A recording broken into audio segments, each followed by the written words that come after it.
want to save Canada. We want our country, our nation. I came here 2000. We want to have a peaceful country, justice country, instead of like a corruption and then being in the puppet in the hand of the globalists.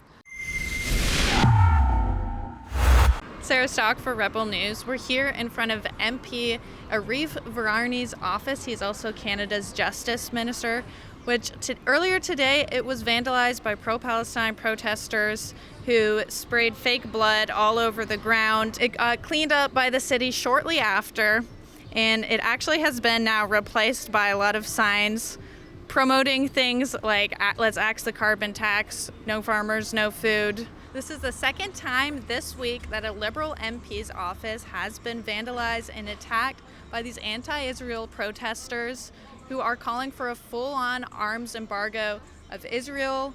And they're upset that even the farthest left of these Liberal MPs are not giving them what they want. So instead of attacking some of the pro-Israel conservatives in office, they are attacking people who already somewhat agree with them to try to push them to be even more radical. That is their strategy. The question arises if these Liberal MPs are going to give into the radical demands of their voter base or if they are going to stand their ground. This is the same Canadian Justice Minister who penned the Online Harms Act Bill C-63, which would give him more power to prosecute Canadians for so-called hate speech and censor free speech. But I want to be crystal clear about what the Online Harms Act does not do.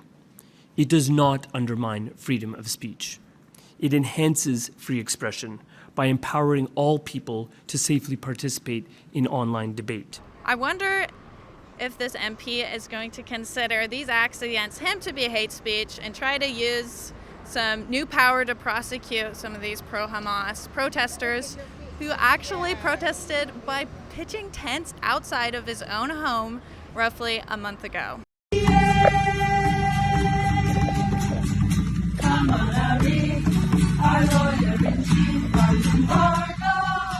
Or I wonder if this online harms bill will just be used to punish Canadians who commit crimes like questioning the efficacy and safety of the mRNA COVID shots, or those who criticize the LGBT community when they push their radical gender ideology and move to sexualize children in the school system.